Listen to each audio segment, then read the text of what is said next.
Hey everyone, daily cinephile vlog. It's being posted a little late, as always, but I'm gonna still stick with it, at least by posting today anyway.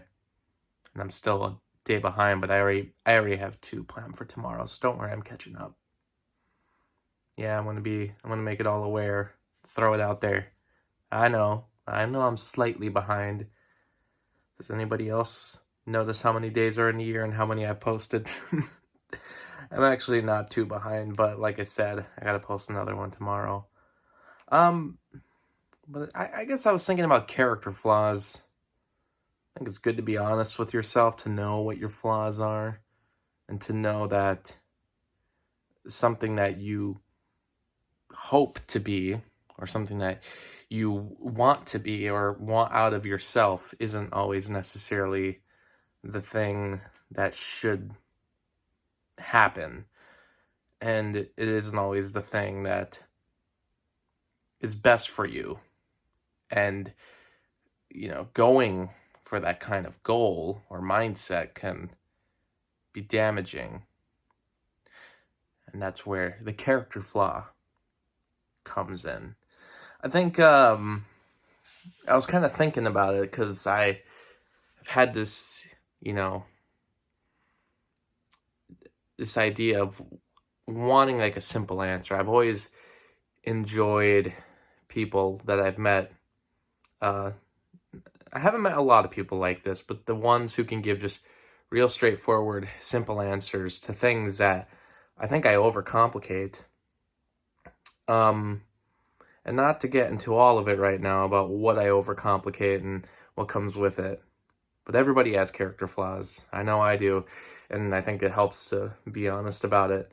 One of the things I notice, though, is as far as getting advice from others, is that I definitely have a reliance on wanting to figure things out on my own, in the sense that, if there's a project at hand, I want to figure out how to do it rather than seek out how others have done it.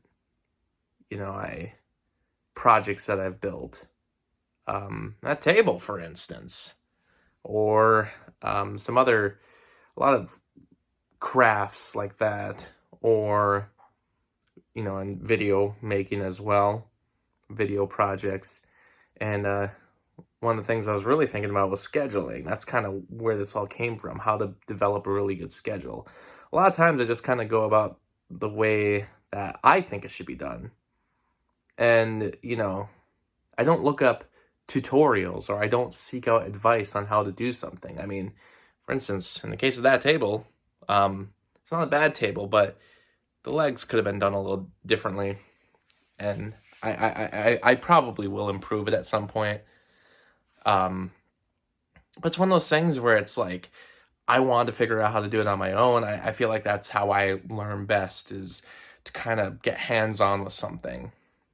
And I still think that's true, but sometimes it's good to also have a manual in front of you. And just because you're watching a YouTube video where somebody is showing you how to make a table and you may copy every one of their steps and do it yourself, it doesn't make the project any less significant.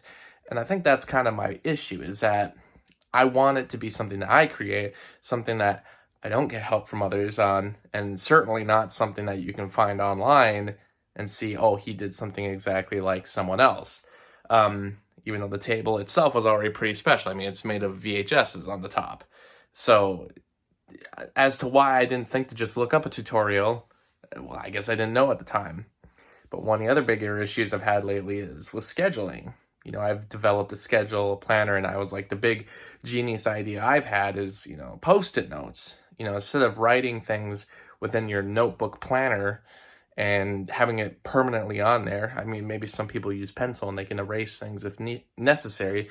I like to do Post-it notes for things that have due dates, for things that I have scheduled for that day, or things that, especially with videos. I don't like digital planners. I never really have. I've never really been good with it. I tried it in high school with when we were given iPads. You were able to use the Apple calendar, and I figured out how to do it and how you could easily move things around if necessary, but I was never a fan of the digital part of it. And I think that I have that with a lot of things. I can't read books digitally. I need something in my hand. I'm just that way. I don't know why. I mean, I have a big old physical media collection, so I guess I think I need things in front of me, I guess. But with scheduling, it's something where I came up with this idea of post-it notes. It wasn't something I really took from anyone else. It just seemed like something that kind of came out of nowhere, and I started to do it, and it's worked to a degree. But there's still issues with my scheduling as far as, making the most of it and not overscheduling myself and not, making impossible goals for myself in a single day for what I could possibly get done. And at times the schedule becomes so tedious, I neglect it. And I think that's one thing where I'm really learning is like, how do I make this planner better? How do I better utilize this? And it's something where, I just never really looked up tips. And from there, I started looking up tips for a lot of things because I'm like, hey, how do you better wake up in the morning? Because, I want to be that kind of person. How do I achieve that goal as well? And is that something that's impossible for me? I'd like to be an early bird. But is that even possible? Do I work better at night? I think I had a fear that, if I'm not the type of person that wakes up early and is an early bird kind of worker, then that makes me lazy. Well, no, it's just kind of like the world is set up that way. And I've started to learn, I'm like, maybe I think I might actually work better at night, but it's just been so forced in my brain that I'm an early bird that I'm trying to achieve that goal. And see, that's yet another character flaw, trying to force something on myself or force some kind of version of myself that's kind of impossible. Or not even impossible, but why am I wasting all this time trying to be it when I could just do the thing that actually works and develop that further? But, that could be a topic for another day. If we're getting back to, like, the part about getting advice on how to, even work on that stuff to begin with, I've never been good at it because, I'm so full of, like, wanting to do it myself. I want to be able to say, I figured this out. But I mean, maybe that's because when I see people who are the people that I aspire to be are often people who are like, I had it all figured out. But honestly, it's like with a lot of those people, more than likely they also had a lot of help. But we never really hear those stories. We always just hear the stories of how I did it. And, I think that's kind of what's screwing with my mindset. And it's something I got to learn. I got to learn to better just take advice, or better yet, to learn to take what other people have done, what they've done to make it work, and then make it work for myself. And I don't need to be unique in that aspect.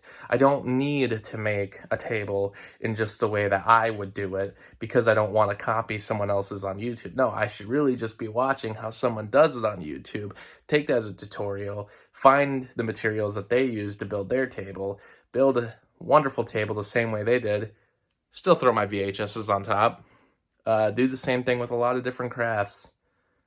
Take hints from others, just because I didn't come up with it, so now I can't myself post about it and be like, look what I did all on my own.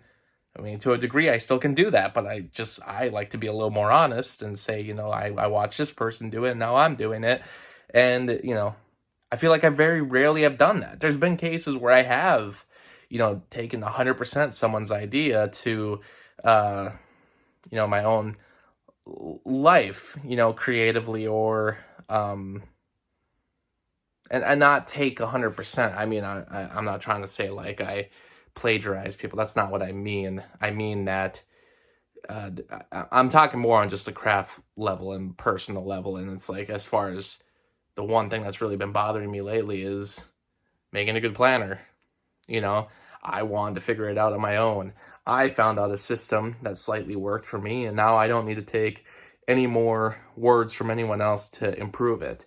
And I think that's the one thing that, is the main point of all this, is that how can I even work to improve myself if I'm not even with the things that I'm currently doing, not looking for other solutions to things that are obviously problems. I don't want to admit it because I'm like, I'm a person that makes a schedule. I have a planner. I'm already ahead of probably 90% of the population who probably doesn't have that thing. I don't know many people who have a planner. I don't know many people who write things down and get them done. I know a lot of people who are like, oh, frantic, And then I have this, feeling that I have it more figured out than those other people. I'm like, because I have the schedule. And sure, I don't follow it 100%. And sure, I tend to neglect it sometimes when it becomes too much or it's just not working for me, but I still have it and I get back to it once in a while. And, I do utilize it a lot. Like I utilize it probably 70% of the time. But my whole point is just because I'm already doing what's more than others, and I'm also a person that doesn't necessarily want to go look out for the advice of others as far as how to improve it or take their ideas outright. Even if someone told me 100% what to do and said, take my ideas and how I do my planner, I would still have this feeling of, no, I got to figure it out on my own because then I'm just doing what you're doing. But doing what other people are doing are not bad. And it's a ridiculous mindset to have. That's the character flaw. So, even though it's like, yeah, sure, I'm doing the planner. And sure, there's other things I'm doing that's like other people aren't doing. So I have that good feeling. It's like I'm doing something. And when I listen to someone talk frantically, I can give them advice. But at the same time, it's like, it's nice to know that, I'm not in that position of being frantic about forgetting things or feeling that I can't accomplish certain things because it's like I can because I've done it. But that also is a hindrance because it means that I'm still not out there looking to improve what I'm already doing. When very obviously I could improve so many things, and I should be, and I should actively be looking for other better solutions because the solutions that I've come up with, and I think I can develop further, may not necessarily be the best anyway. Maybe there's someone who makes an even way better planner that doesn't involve Post-it notes that's way better than mine. I know I keep focusing on the planner. That's just kind of where this all came from. But it's kind of just like this bigger, all-around notion of a giant character flaw that it's like I got to improve, which is, to look for improvement, to look towards others for improvement. And just because you're doing something that others aren't doing, that shouldn't stop you from always trying to improve. Always be looking to better improve your time, your management, everything like that. So, just some thoughts on my basement floor, late at night. If you made it this far, thanks for joining me, and I hope you gained something from this. See you next time.